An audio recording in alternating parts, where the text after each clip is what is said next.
Good evening. I know you guys are used to seeing me on Thursdays, but I have a special guest tonight, Doug Gansler. And so I said, why not come on Fridays? Because it is the summertime and we have to adjust our schedules because, we don't have to wear a mask outside. So we can go out and have fun at the beach and things like that. And I'm pretty sure Mr. Gansler was like, hey, I got some things to do. So can we do it on Friday? I said, of course we can. So I am so happy to have you here tonight. And whoever is watching, please make sure you share. And I know that you guys tune in later. I think we're going to have a great discussion. But first, I want to introduce my guest, Doug Gansler. And he is the governor candidate for Maryland. And I would love for you to introduce yourself and tell us what's been going on. Well, yes, my name is Doug Gansler. I grew up in Maryland.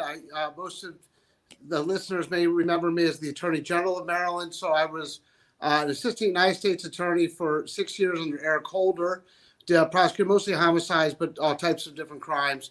Got involved in the criminal justice system, criminal justice reform back then. Then I was the state's attorney in Montgomery County, a lot of different kinds of cases, the Beltway snipers being the one that a lot of people recall. Mm-hmm. And then I was attorney general for our state of Maryland and president of all the attorneys general for 2012, 2013 for the country, and been in the private sector, ran for governor, lost, been in the private sector for 6 years. COVID hit, and like everybody listening, it hit us different, and we all got a little introspective and retrospective, and I realized, hey, I like helping people, and while the private sector is great and pays better than the government, I want to help people. So I decided to get back in, got a lot of encouragement to get back in. There were some candidates that aren't as favored by Democrats, so they said, we need you to get in there, and we need you to get in there because you can win. And we've lost 3 of our last 5 elections to the Republicans, so they're like, we need somebody who can actually win the general election so we can get all these ideas that we're going to talk about in the next little while implemented. And so here I am. It's been great. As you know, the primary is literally a few days under a year away. Mm-hmm. And so it's going to be a long year. So yeah, it is going to be a long year. And so I'm happy to have you here tonight.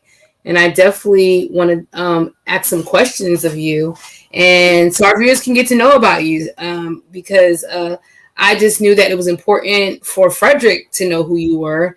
And also my podcast goes a little further than Frederick so other people can see also. So let's talk about voting is going to look a lot different in the next 2 years.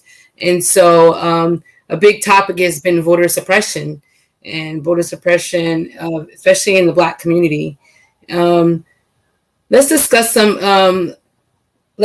about voter suppression and how do you feel about that? How do you feel about the mail-in ballots first? Well, it's terrible.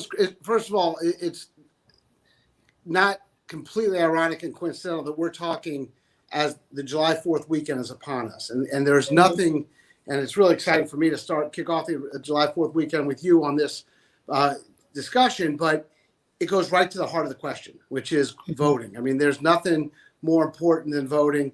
And we remember there used to be poll taxes and literacy taxes and just ways to suppress the vote. And my view has always been, why not flip the coin to the other side and instead of trying to suppress the vote, have the best message. And hope that everybody votes. Because if you got the best message, you want everybody to hear it. You want everyone to vote for it. And so we have a history and a legacy of voter suppression in the United States, less so in Maryland, but it exists for sure in terms of where they put the polling places and when they allow early voting. One of the things I want to do when I'm governor is actually to have election day, before I get to the mail-in, election day itself, both the Tuesday that we have it, but the Saturday right before. So you have it Saturday and Tuesday because too many people don't vote because they're at work, they have childcare issues, they have a lot, their weekdays look different than the weekends. And so you can choose. And not just as sort of this early voting concept where some counties, they have literally one voting place, but every place where you can vote on Tuesday would be open on Saturday, including the school locations because there's no school on Saturdays. And so you increase voter turnout that way, but also through the mail. and we ought to. And Governor Hogan's actually done a good job. He had really no choice because of COVID in expanding the ability to vote by mail. We're going to be able to vote by mail in 2022, but we ought to do it where every registered voter gets a ballot, and then they can send the ballot in. And it's great for so many ways. First of all, the mailbox, we color our mailboxes different colors, but it's not black, white, brown. It's every color, and the mail doesn't know who's getting it. So everybody would get it, regardless of their socioeconomic status or their race or what have you. And then they can choose to send it back in, and it makes it a lot easier to do so. But you can also look at who your delegate is.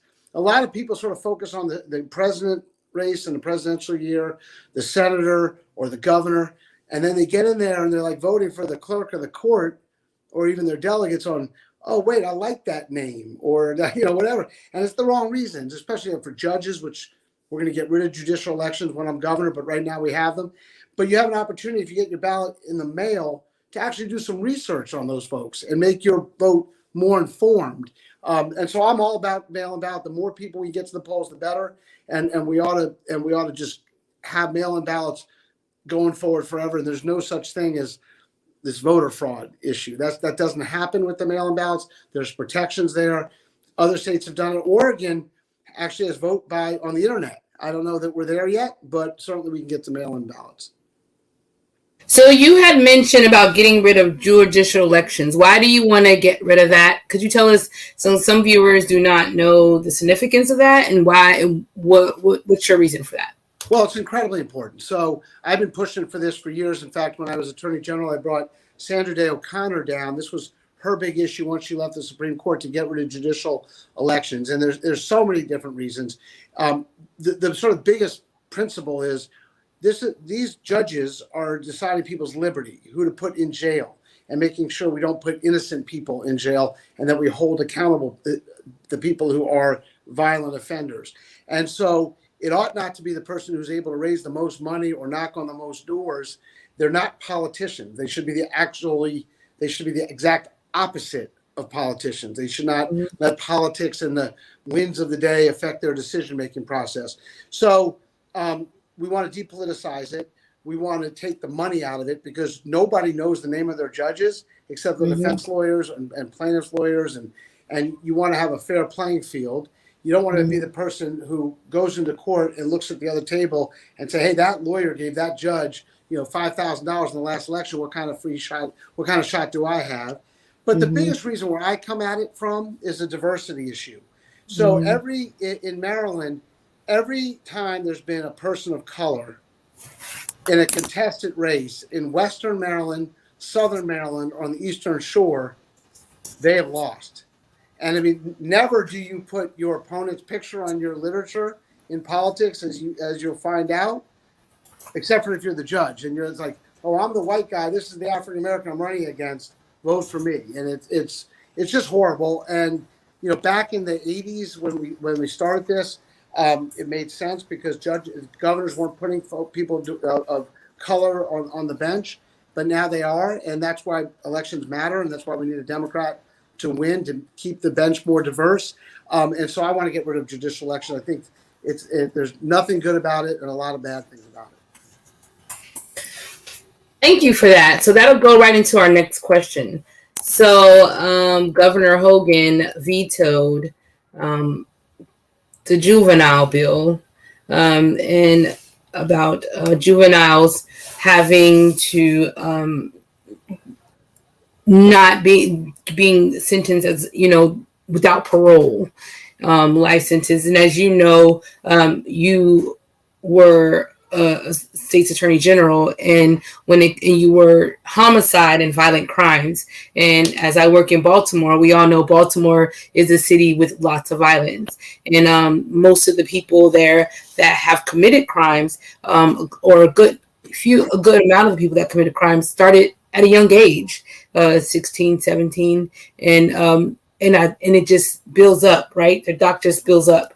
How do you feel about that bill, and what do you plan to do with that bill? Because that's really important when it comes to our justice system. So I'm the only person running in the race on either side that has a background in criminal law and justice. And I started the criminal justice reform and police reform back when I was the president of the NAACP in Montgomery County Criminal Justice Committee in 1989. So I've been working on police reform issues. When I was state's attorney, for example, every time a police officer shot his or her gun, I put that case in front of the grand jury. I didn't whitewash it. I didn't make my decision. I let folks in the community make those decisions. We put in community prosecution to work to help build trust between prosecutors, police officers, and the community they serve, and massively increased diversity in the government offices that I've run. Not just because it's the right thing to do, not just because I'm a Democrat, but because you're more effective. And the office runs better and it's more effective, particularly working with the community. So that's an important piece of it. As we look at what happens to juveniles, we all did dumb things when we were kids. And not that people shouldn't be held accountable, they should. But there's almost no crime for which is that somebody could commit that as a juvenile for which they should, and I mean 16, 17, 15, 14, where they ought to still be in jail when they're 80. It doesn't make any sense. And so I don't think there should be life without possibility parole for juveniles. I think there should be life for the most egregious. As you know, I prosecuted the Beltway snipers, and one of the snipers, one of them has actually been executed, Muhammad, and the other is in jail. Whether or not he should get out someday should be up to the parole board and sort of an individual assessment as to the crime that he committed and the person he is, the criminal he is. But he could stay in jail up to life. That's what life means. People don't understand that. That means if you get sentenced to life in prison, that means the maximum time you could spend is life, but you're parole eligible before that. And all that. But life without parole means you're not. That means you're going to die in a cage. And there's some people that commit crimes as adults that actually have sort of brought that upon themselves. Not many, but most. Most that get life without parole. But we ought to be reviewing all folks' sentences when they get to be seniors. So if you're 60 years old, for example, and you spend at least 15 years in jail, you ought to be parole eligible. And because you're not likely to be an offender and you can contribute to society. Instead of us paying $30,000 a year to keep you in a cage for your third or fourth decade, we ought to take a review and see if you actually are a danger to the community. So we ought to look at it for older folks, but certainly for juveniles that offend. And just on Baltimore, what's going on in Baltimore is unbelievable. I mean, and you're there, you see it. Just imagine what Baltimore will be like if we have a Republican governor for another 4 years, or just reflecting what's going on there, and having a governor that has not been involved in police reform and criminal justice reform and the criminal justice system. I mean, almost everybody that I'm running against wouldn't know the difference between, an indictment, a grand jury subpoena, or whatever it is, forfeiture, asset forfeiture, RICO. They just don't know. They've never been in the system, and then so you can't expect them to be able to reform it. And there's so much that we do need in our criminal justice system. Yes, I agree with that. Now, I would like to ask you a question. You talk about economics on your platform. We all know that economics also deals with buying a home, because we know when you buy a home in Maryland, that goes back into the communities and things like that. But it also is very difficult to purchase homes in Maryland now, right? Like when I think about Frederick itself, we are growing tremendously, and our homes are becoming very expensive, and we are paying city and state taxes, city and county taxes. That also is included in buying a home. How would you improve that in making opportunity for people to have the opportunity to buy homes? Because when you look at the homes now, they're like 400,000, 500,000. But of course, the workforce does not support that, right? So what will you do as a governor to maybe help with taxes, maybe how in that form of fashion when it comes to home ownership?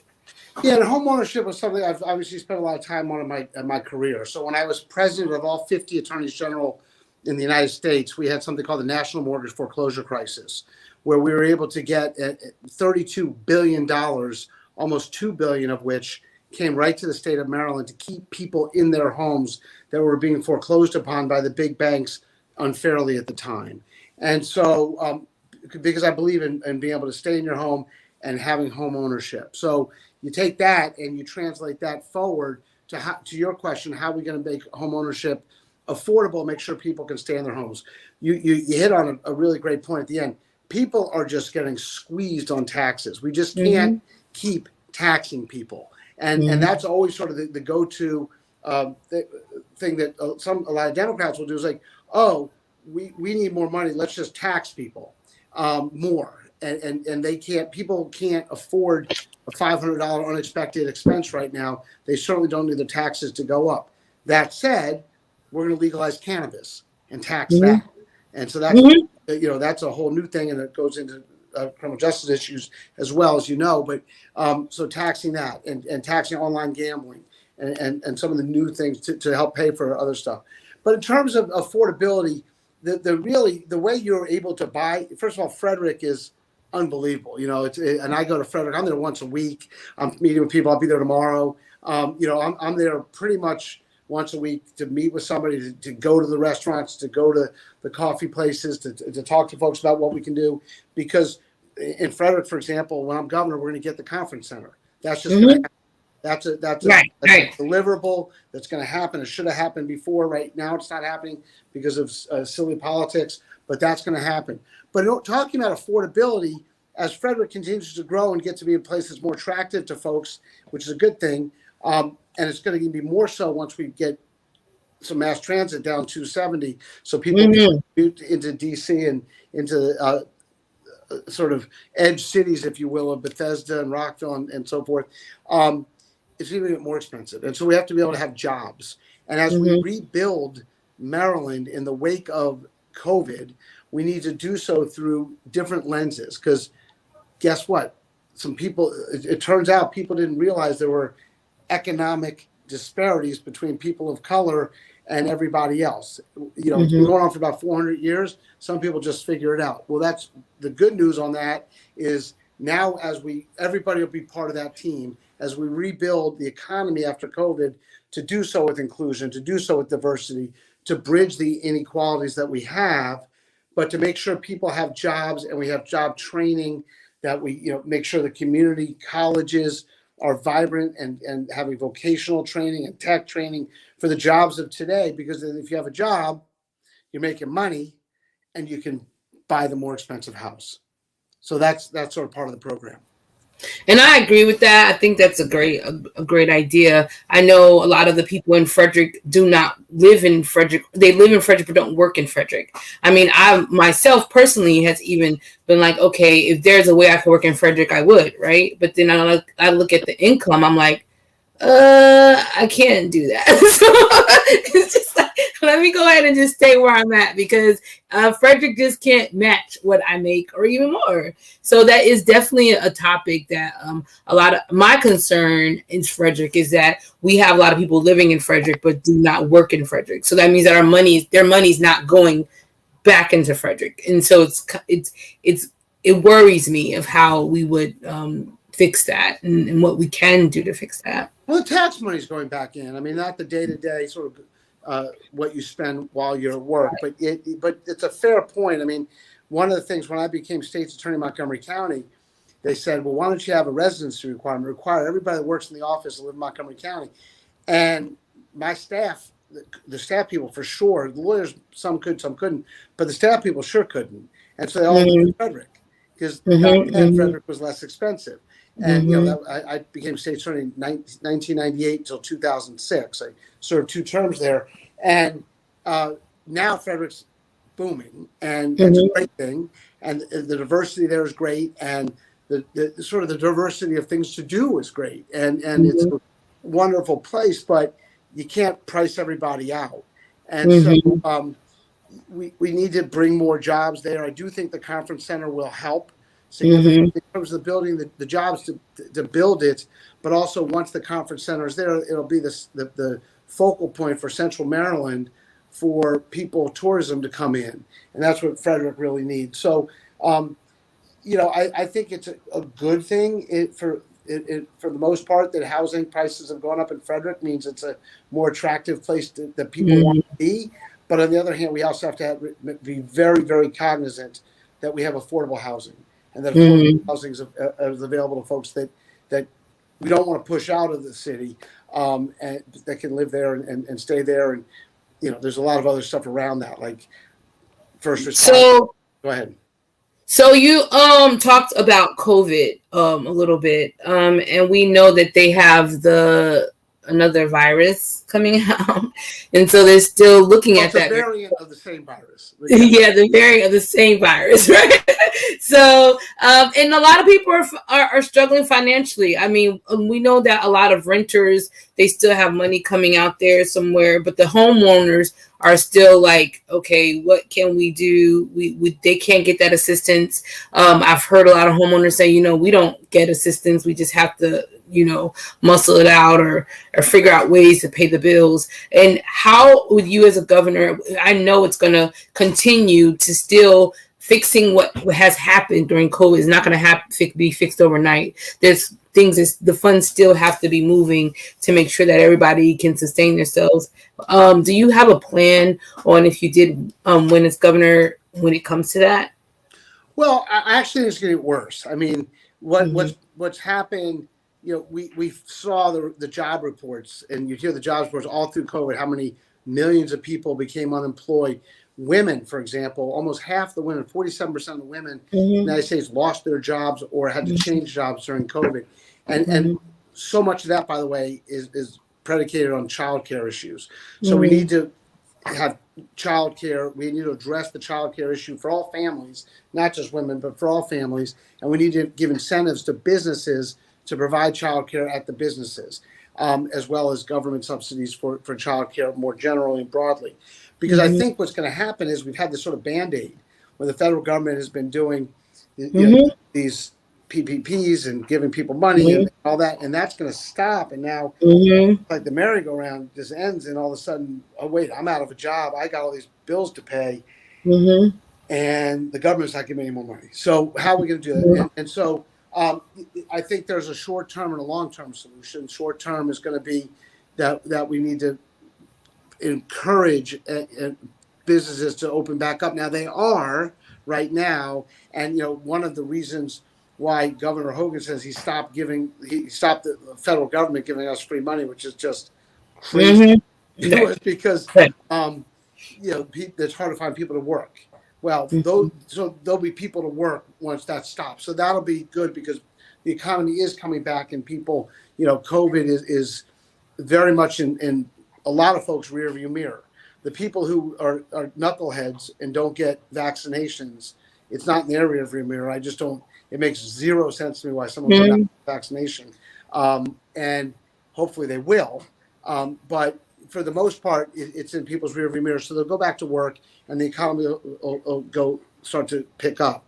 In the meantime, we have to get pre-K for families, because without an education, we're going to continue this divide, this learning divide, because every study has shown people of lower socioeconomic status, when they get to kindergarten, are already behind. So education is going to be a piece of it. We also have to go, and what we found during COVID was something that was a huge problem, was the last mile of broadband, where some people can't work from home. There is going to be a new dynamic in terms of the workplace. You and I are talking over on a computer screen, and that's going to be a bigger and part of the future of the workforce. So, but you have to have broadband to do that, and if you don't, you're isolated, and your children need to be able to go to school and be able to have access to the internet as well. So that's part of the sort of the rebuild that we're talking about in the wake of COVID. But we have to attract businesses, and we have to get retail, we have to get industry and manufacturing to come back to Maryland with a focus on labor and working families. One of the reasons why the Democrats lost 75, just think about the last election, 75 million Americans walked into the voting booth or mailed in their ballot for a person who was this president who was mentally ill, narcissistic, egomaniac, dictator wannabe, 75 million people voted for him, and the Republicans swept across the board practically through the United States after the guy that basically murdered millions, well, hundreds of thousands of Americans because of his Mm-hmm. vote. Mm-hmm. And why is that? There's a lot of reasons why that is, but one of the big reasons is the Democrats didn't have a message to working families. How are we going to answer the question you just asked about jobs, getting food on people's table, getting good education for their kids, getting affordable housing, access to opportunity, not handouts, Mm-hmm. but providing access for folks, and providing access for folks to help themselves and have the same, so everybody has the same opportunity to achieve. And I think that's the mentality we need to have going forward, and that's what we'll do when I'm governor, as opposed to a Republican governor Mm-hmm. that is happy to take care of folks that already have it, but Mm-hmm. not happy to give a handout to the people that don't have it. Yeah, and I thank you for that. I know we have talked about education. I mean, we think about the education and what's going on in a lot of areas. Baltimore City, for example, with the ACs not being in the schools. I mean, there are so many things that I think could be improved. The diversity in our curriculum, topics like that. And how do you feel about those things? And So the air conditioning issue to me is like putting makeup on in the morning. That's a problem, but it's a little bit of a problem. The big problem, I started a lacrosse league, an inner-city lacrosse league about 12 years ago called Charm City Lacrosse in Baltimore, because that's Maryland's the epicenter of lacrosse, and the kids in Baltimore didn't have it and everyone else did. So I started this league. We have 500-600 kids in it. We're able to get kids into some of the great private schools or go off to great colleges through the vehicle of lacrosse. I bring that up because on Saturday mornings, I would actually go every Saturday morning. And I would go there and I'd see these beautiful kids from underserved communities, almost exclusively kids of color. Coach Doug, what's going on? You know, they're 5, 6, 7 years old, looking in the eye, smart, beautiful, wonderful, happy kids. That's Saturday morning. Monday morning, they're going off to some school where most of them won't graduate. They're lucky if they don't get killed along the way from high school. Mm-hmm. And the ones that do graduate from high school, most of them can't read at a competent level to go on to college. And then we sit around wondering why they're selling drugs or shooting each other or joining gangs or what have you. And so education is critical. And you brought up an important point. I'm working with the teachers union. I've talked to the teachers unions throughout the state, and they want the same things. And they want to be able to teach kids, and they want to have, and we ought to be able to pay our teachers more because we trust them to our children, and we give them almost no money. But you brought up a good point at the end of things, like a little bit is what are we teaching them? And we ought to have things like financial literacy in our schools, so people when they grow up, they know what a mortgage is and how to balance their bank books and how to do all that. But we also ought to realize that not everyone wants to go, to an Ivy League college or can go to an Ivy League college. Some people want to be an HVAC guy or plumber woman or, get into vocational training. And we ought to be able to do that and teach these kids at an earlier age so they can get a certification and get a job that's sitting there waiting for them. And while I'm on that topic, folks that are in jail and coming back at us, we incarcerate just ridiculously way too many Americans for the dumbest reasons.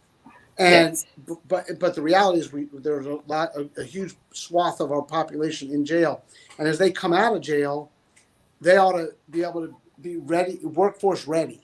And so I talked about this when I ran for governor last time. The Baltimore Sun did an article really making fun of me for doing it. And of course, now they are doing it, which is to give prisoners, as within a couple of years of coming out, an iPad like I'm talking to you on, not for pornography or illicit purposes, but to be able to get training, to get a degree in auto mechanics, in culinary arts. So when they come out, they can go get a job.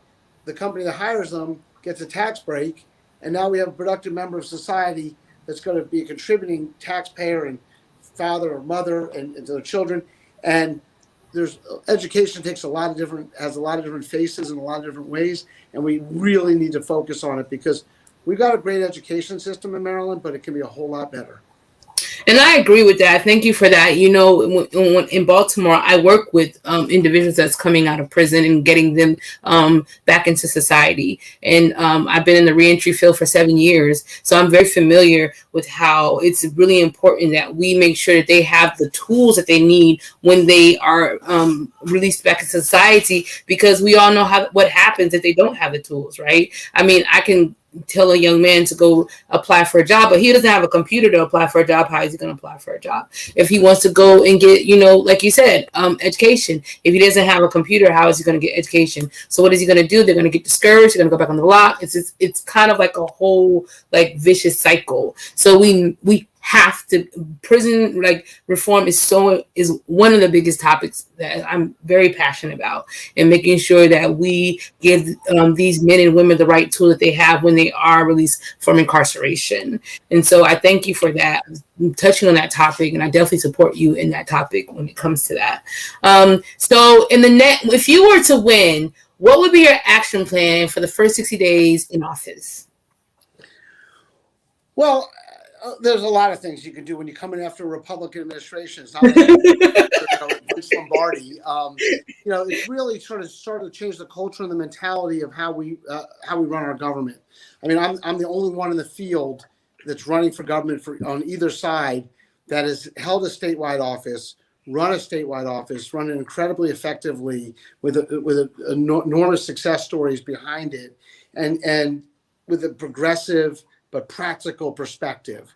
So, marriage equality was one of the things that I led on. I wrote an opinion recognizing out-of-state same-sex marriage in 2010. The right-wing Republicans literally started impeachment proceedings against me. And I use that as an example because, when I started the first civil rights department in Maryland's history when I was Attorney General, and I ran Barack Obama's campaign with Elijah Cummings when everyone else was against us.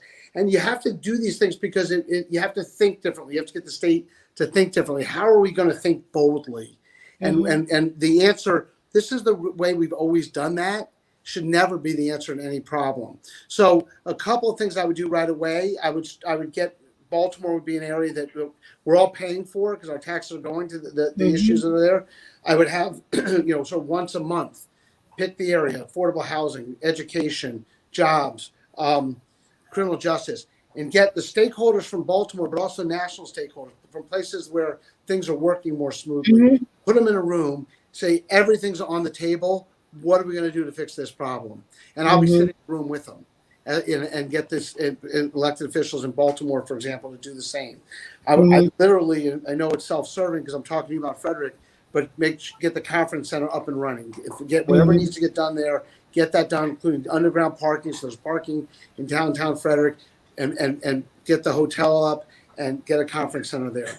I would help get the process rolling for converting the 2 billion pounds of chicken manure that goes in the Chesapeake Bay. I'm an environmentalist. Mm-hmm, mm-hmm. Billion pounds of chicken manure that goes in the Chesapeake Bay every year. Have a power plant on the Eastern Shore to convert that chicken manure into energy so that we can start cleaning up our bay, have an alternative source of energy so we can get to 0% carbon in Maryland and really effectuate climate change here in Maryland, including I talked to the car manufacturers and Tesla and get the make sure we have 3-tier chargers for electric vehicles so we can get them not only just in gas stations, but in shopping centers and near restaurants and community areas so people can recharge their cars and people will get electric vehicles to match what the car manufacturers are doing anyway, going toward electric vehicles. So those are some of the first things that I would do. I would, a little pet project, I want to get the Final Four in lacrosse to come to Baltimore every year, like they have Omaha for the World Series of baseball. And that's, brings tourism, brings money into the city and, sort of puts a light and shines on the great things that we have in Baltimore. And then start looking at mass transit down 270 from Frederick mm-hmm. to the, like I said, the edge cities, but also into DC. And in Baltimore, you look at the red line, make sure the purple line is actually moving along and getting that going. So there's a lot that we need to do. And then, of course, hire the best and the brightest folks to help run government and make them look like our state and and I think that's important as well in terms of diversity. And that's what I've done when I was state's attorney. That's what I did as attorney general. That's what I'll do when I'm governor. And I love the idea about the lacrosse. My son played lacrosse ever since he was 8. He still plays lacrosse, and so he's on the club team right now, and he's definitely would love to go and play on a college level. So we will be going to a tournament next week in Leesburg. Actually, he plays for Team Maryland. Shout out Team Maryland. And we have the coolest flag. I hope they put the flag on the. They did. They did. They did. So he enjoys with other states. Yeah, he enjoys the sport. So and it's a great program. So your platform, before you go, we definitely want to talk about your platform and tell us a little bit about your platform and why we should vote for you. Well, we touched on a lot of the issues and a lot of the sort of components of the platform. I think broadly speaking, as we come out of COVID and the economy struggles and we rebuild the economy in Maryland, we can do it one of two ways. We either have a Republican doing it or a Democrat doing it. And I would argue, and the numbers would show it, that I'm by far the most likely Democrat in the field to be able to beat the Republican. And so we actually need to win. And so we may have differences on the margins, but we're all Democrats for the most part that are running for governor as Democrats. And so we need to, as we rebuild, we need to do so through lenses of inclusion, diversity, and equity, and make sure we have that. We need to make sure we reach out to the folks that need the help of government to provide that access to opportunity that I was talking about earlier around education, around criminal justice reform, around the environment, around housing and healthcare and public health. And we have to, healthcare is a right, and we need to not just say it, we may make sure we do it. So everybody has access to healthcare in Maryland. So I'm excited about it. It's a great place to live. I grew up here. I'm running against some folks that are from New York and all kinds of other places. But and we need experience. I mean, the biggest reason why I would submit somebody should vote for me over somebody else is that I have the experience of getting things done. And we have a bold vision. And the reason why I know I can get things done is because I've done it before. A lot of the folks I'm running against truly believe that raising money for a nonprofit, it qualifies them to be governor of Maryland. Even though they've never run for anything, never been dog catcher in Maryland, they feel that that's a prerequisite. It's no time to experiment, and we need experience, and we need somebody who's gotten things done. So I'm excited about it. Voters around the state are really gravitating toward us. People, as I said, people in Frederick, I walk down the streets and people are like, yeah, we're excited about the campaign, and it's inspirational, and we have a long road to go, but really excited about it. And I think I agree with that. I think Maryland definitely needs a person that can get things done. I have to say, we've had Hogan for far too long. And it's time for a change, and we do need a Democrat governor. So it's really important that us as voters, get out and vote. I mean, Frederick has a very low voting turnout rate, and I know as myself on the campaign trail, that's something that I'm looking forward to, is making sure that we get a lot of people to register to vote and actually get out and vote, because we have to get those people out to vote. Yeah, and Jan Gardner has done a phenomenal job, in my opinion, as the county executive there. Her term is coming up, so Frederick will have a county executive race. There's some great candidates vying for it. Right. Yeah. And so Frederick hopefully will have a little bit of a higher turnout. But in the general election, we need to really inspire and get people out there. And one of the things that's helping Democrats, where I go to the Eastern Shore, I'll be in the Eastern Shore in this weekend. I'll be in Western Maryland this weekend. I'll be in Frederick this weekend. Those places need to have a Democrat at the top of the ticket of the governor's race that they're not running away from, that they can embrace and say, we believe in their values. They're progressive, but they're practical and pragmatic. And that's what we really need to make sure that we can bring the whole ticket up and we get Democrats in office and keep them in office through Frederick and also the rest of Western Maryland, frankly. And where will you be in Frederick this weekend? Frederick Coffee House is one spot, and I'm actually having a meeting at the Roy Rogers. So different spots, but I'll be around downtown. I usually go downtown. And what time would you be at Frederick Coffee House? Well, I don't know yet. I haven't. Okay. Okay. So Well, I definitely. I hope I see you. We've met there. So yeah, I hope I see you down this weekend. I will be in Frederick this weekend, so Great. I will be downtown this weekend. It's first Saturday, and so I always love first Saturday. That's so right. Hopefully that I will get to see you. Doug, I am so happy you came on my show today, and I wish you all the luck. I know you're one of the people that I got to sit with and talk with, and I was so inspired, and you definitely gave me some great pointers, and I appreciate that of all the mentorship that you did give me that day. Well, thank you, and thank you for putting yourself out there. You know, a lot of people, especially in this world with social media and all the people out there that just criticize and criticize and criticize. It's tough to run, and that's why we end up with a lot of the politicians that we get. And people put themselves out there, work hard for the job. That's a great thing. So thank you for doing that, and thank you for having me on the show. Really well, I wish you all the luck and good luck. Happy 4th of July. Happy 4th of July. Still the greatest country in the world, but we need to keep fixing it. We do. Yes, we do.